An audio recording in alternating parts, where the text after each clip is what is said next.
Domingo, 24 de maio de 2026 e primeiro dia de Roland Garros. Mais do que nunca é hora do café com Cosenza, que entrega tênis fresquinho toda manhã e vai entregar tênis todos os dias durante o Slam do Saibro, então já aproveita para favoritar o café no seu player de podcast preferido ou no YouTube, que é para receber a notificação toda manhã bem cedinho, sempre antes das 5 no horário de Brasília. E hoje eu falo, não podia ser diferente, sobre essa primeira jornada de Roland Garros, que tem João Fonseca, Novak Djokovic, Beatriz Haddad Maia em quadra.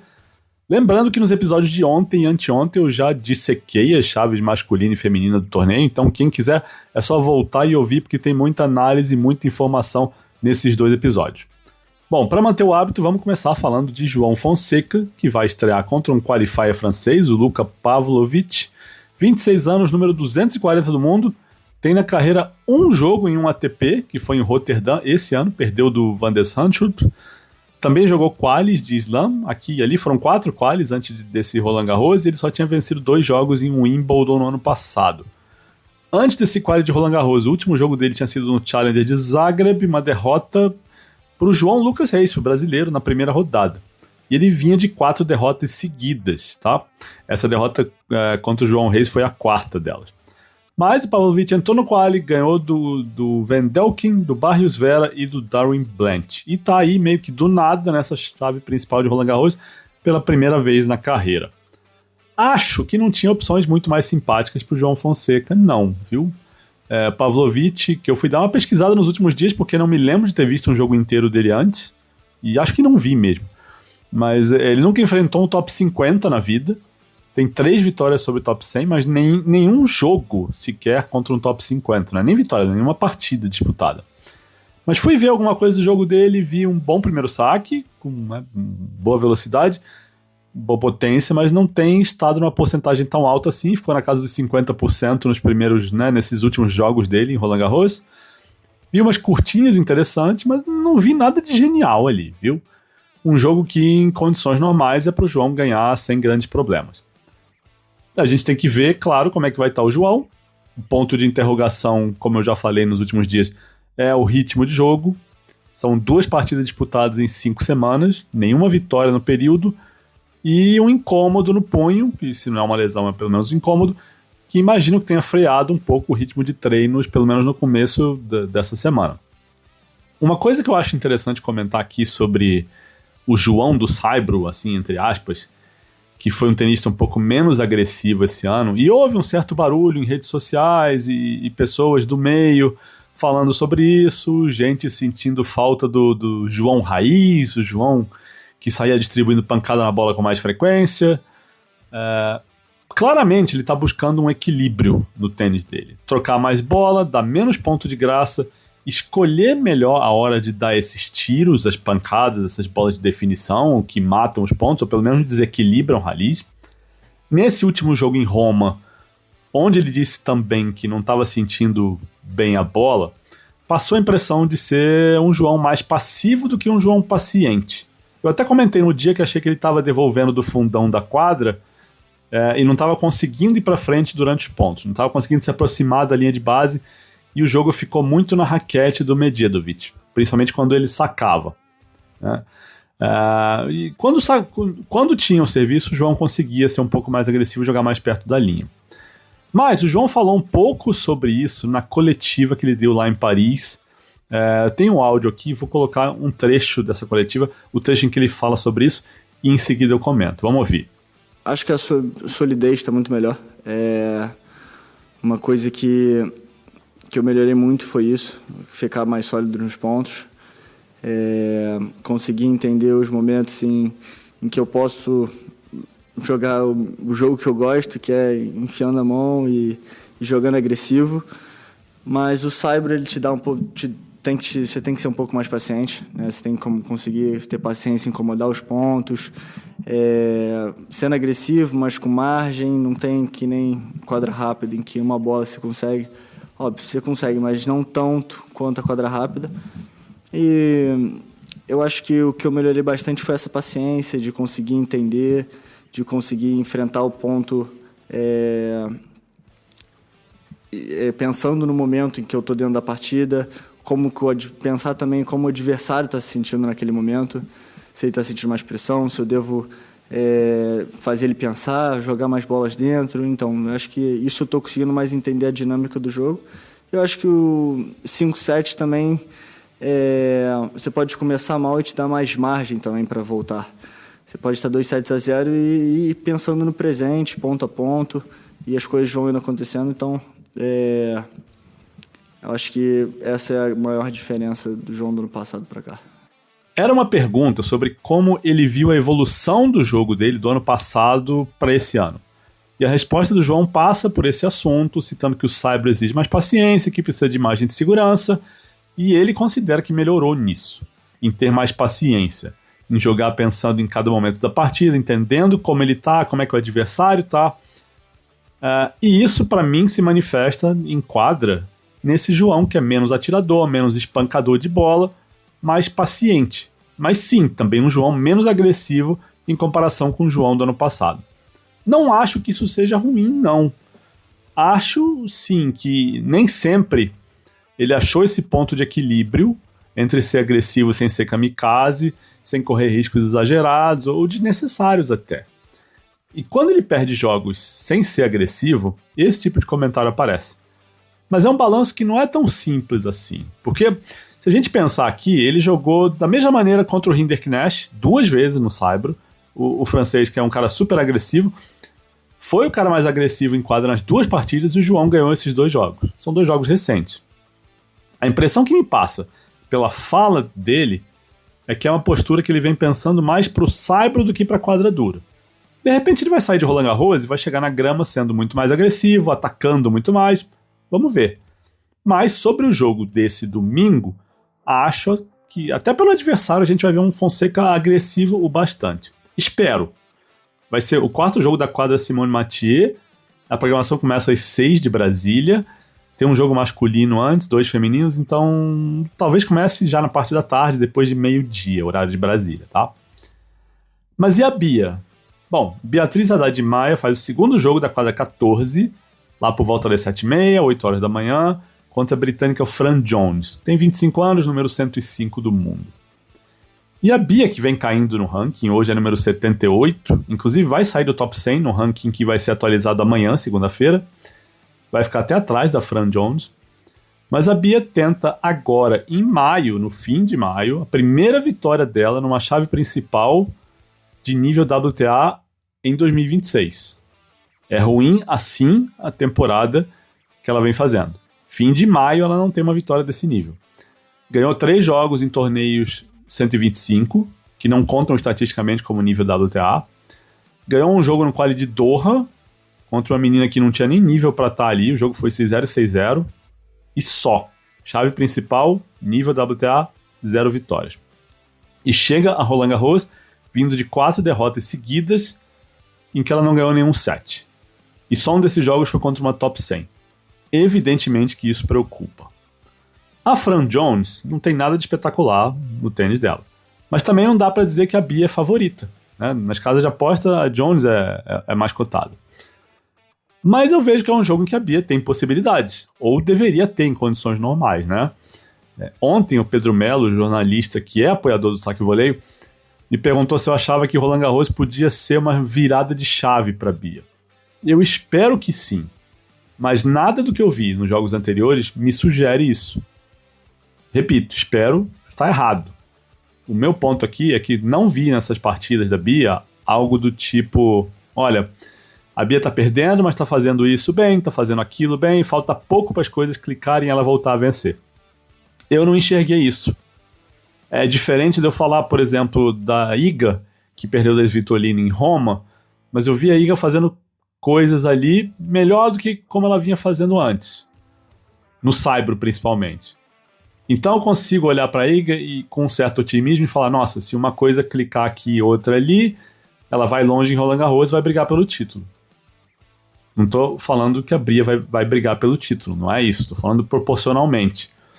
Mas eu não consegui ver nessas partidas anteriores da Bia algo que me deixasse otimista ao ponto de falar, nossa, tá perto das coisas voltarem a acontecer.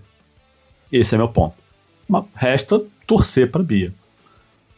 E o outro jogo de grande importância do dia é o jogo da sessão noturna na Chatrier, entre Novak Djokovic e Giovanni Pet Perricard. Número 80 do mundo, 22 anos, garoto que tem um belo saque, já teve muito melhor no ranking do que... Acho que ele foi top 30, top 25, não lembro de cabeça, mas já esteve muito mais bem colocado do que está hoje. Tem 2,1 metros de altura, mas não tem feito nada de espetacular recentemente. Óbvio, evidente, claro que o Djokovic é favoritíssimo, mas acho que o mais importante aqui, agora, é ver como o Djokovic vai estar técnica e fisicamente. Não me parece um jogo com potencial de zebra, mas um jogo para a gente observar como é que o veterano, agora com 39 anos, vai estar, né? Se vai estar afiado, se vai estar se mexendo, movimentando bem, se vai estar com as devoluções em dia, como é que vai estar o primeiro e o segundo saque. Esse tipo de observação a gente pode fazer e acho que é super válido. Até porque a gente tem que ficar de olho, tem um possível duelo de terceira rodada com o João Fonseca, mas mais do que isso, o Djokovic, independentemente de jogar com o João ou não, é um nome que é relevante em qualquer slam, tem feito ótimas campanhas em todos os slams, apesar dos problemas físicos que ele encontra aqui e ali, porque é um cara que tem recurso, tem experiência, tem todas as qualidades que a gente cansa de repetir do Djokovic. Né? Repito, não acho que seja jogo para ele se complicar. É no Saibro, contra o Perricard, precisaria acontecer algo muito fora do normal para esse jogo ser duro. Que mais que eu acho que vale falar hoje, antes do torneio começar? Depois de todas as análises, repito, dos episódios de ontem e anteontem. Arthur Fils desistiu do torneio por causa de uma lesão no quadril. Essa notícia veio nesse sábado. Ele estava sem treinar pontos desde Roma, voltou agora, perto do início de Roland Garros, e achou melhor não competir. Tem algumas consequências importantes aí. A primeira é que o jogo de estreia do Fils seria contra o Stan Wawrinka. Né? E o Wawrinka era considerado bastante azarão, até porque o Fils era um dos favoritos ao título. A brigar pelo título, pelo menos. Né? Vinha jogando bem. Para isso, justificava. Foi campeão em Barcelona. Agora o Stan pega o Jesper de Jong e tem uma chance muito maior de vencer. Então, quem sabe, vem aí uma vitória do Stan nessa despedida dele de Roland Garros, que seria muito legal. A outra consequência do desfalque do Fils é que o caminho do Zverev fica sem um adversário de peso. Agora o favorito ali para fazer oitavas contra o Sasha é o Khachanov. Então, o alemão, que é o cabeça 2, tem 6-3 nesse head-to-head contra o russo, fica mais favorito ainda para chegar às semifinais. Até porque o outro cabeça de chave grande dessa sessão aí é o Taylor Fritz, que também volta de lesão, só fez um jogo desde Miami e perdeu na estreia em Genebra. Para mim, o nome mais forte dessa parte da chave, para encontrar o Zverev lá na frente, nas quartas, é o Roda. Eu apostaria nesse jogo. O Zverev roda nas quartas. Se, e é um se considerável, mas se o Roda segurar a onda fisicamente, jogando melhor de 5 no Saibro, o que ele nunca fez na vida. Esse, para mim, é o X da questão envolvendo o espanhol. E para fechar, sei que a gente está falando de simples aqui, as chaves de duplas ainda não saíram, mas é preciso lembrar que Luisa Stefani e Gabriela Dabrowski foram campeãs do WTA 500 de Estrasburgo nesse sábado. Para Luisa é o bicampeonato em Estrasburgo, ano passado ela ganhou junto com a Timea Babos, 15º título no geral para a brasileira, e o 4º junto com a Gabi. Na corrida, que é o ranking que conta os pontos só desse ano e só das duplas como parceria, não das tenistas individualmente, porque às vezes elas podem jogar com outras parceiras durante o ano, mas nesse ranking corrida, que é o que classifica para o evento de fim de ano, para o Finals, a Luisa e a Gabi são a terceira melhor parceria de 2026, atrás só da Taylor Townsend e da Katerina Siniakova, e da Krunic e da Danilina. É bastante relevante isso. Parabéns para a Luisa, parabéns para o Gui. E Roland Garros vem aí. Não é um piso em que a Gabi costuma ter muito sucesso. Tem anos que ela pula. Teve ano que ela pulou o Saibro totalmente, né? Mas é bom ver que depois de Roma, elas só tinham feito uma partida em Roma, uma partida no Saibro, nesse pré-Roland Garros, e tinham perdido. Então é bom ver que a dupla achou um ritmo, voltou a vencer e chega bem em Roland Garros. Gente, não esqueçam de curtir, compartilhar, comentar, façam o algoritmo rodar, porque a gente está crescendo, ganhando seguidores todos os dias, está sendo muito legal isso. E vamos para as perguntas dos apoiadores agora. Tem 2 perguntas do Lucas Parra aqui. Tinha a pergunta do Pedro Melo que eu já respondi, que era sobre a questão...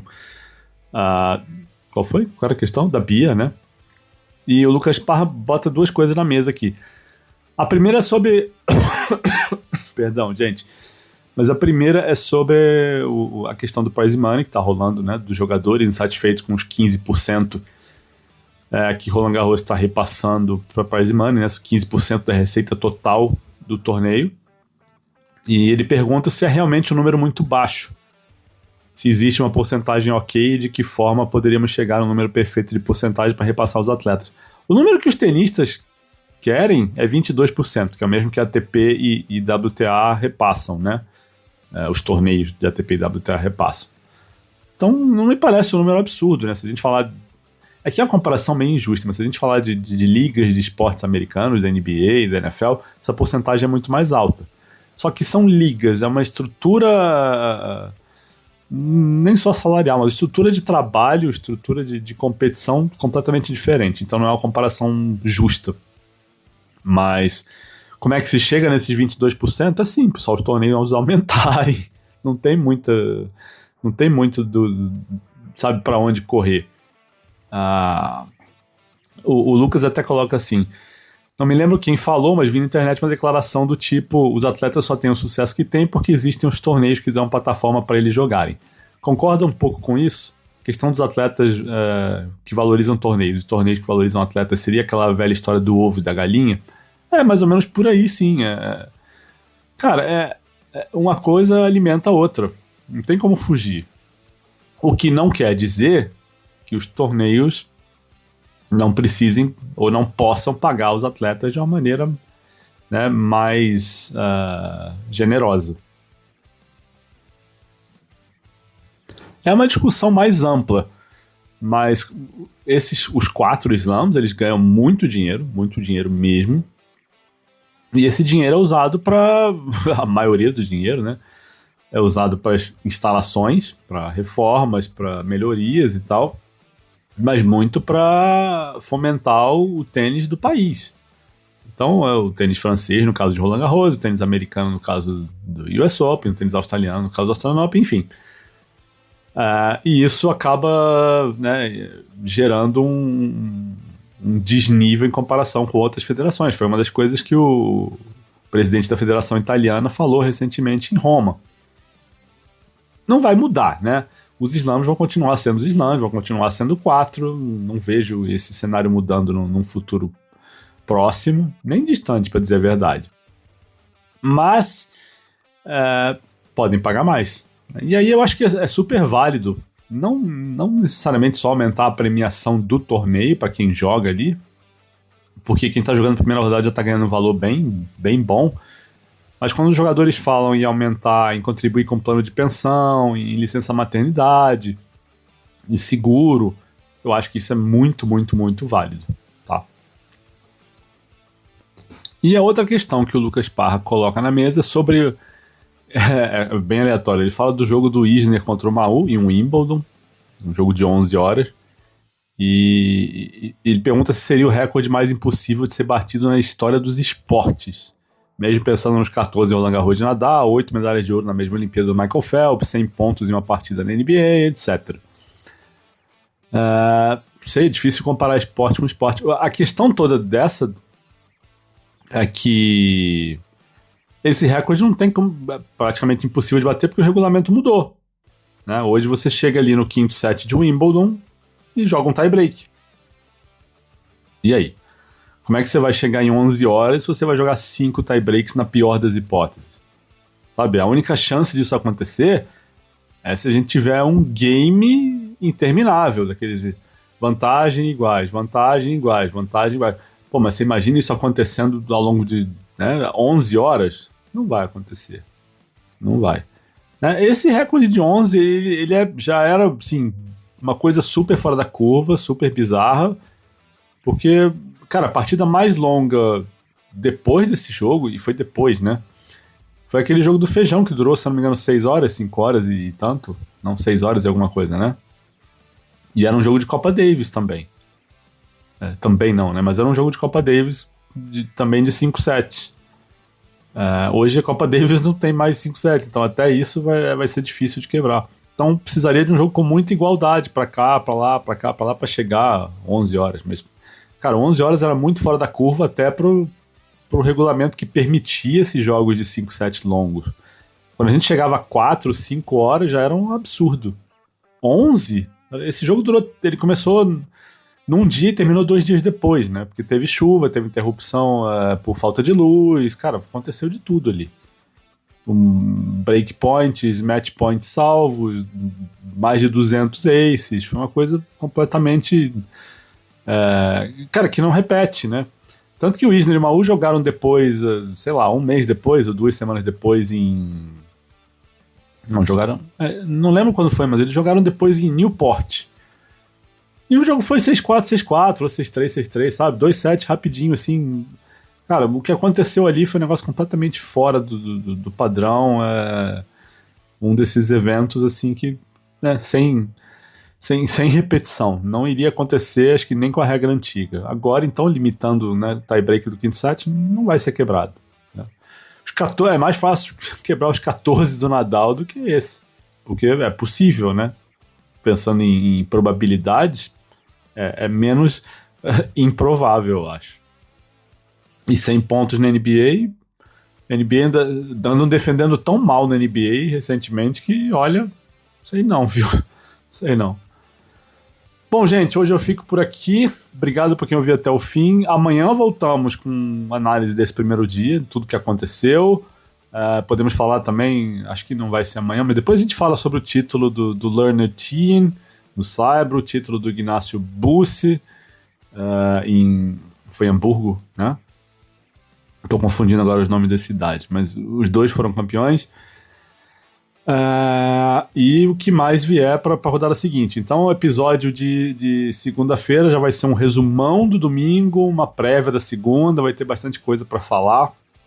Então apareçam aqui todo dia, porque vai ter café sempre com muita informação e com muita opinião também, isso é importante, antes de cada dia, para vocês ouvirem, ou antes de Roland Garros, ou durante os jogos de Roland Garros. Beleza, gente? Um ótimo domingo para todo mundo, um ótimo primeiro dia de Roland Garros. Um abraço.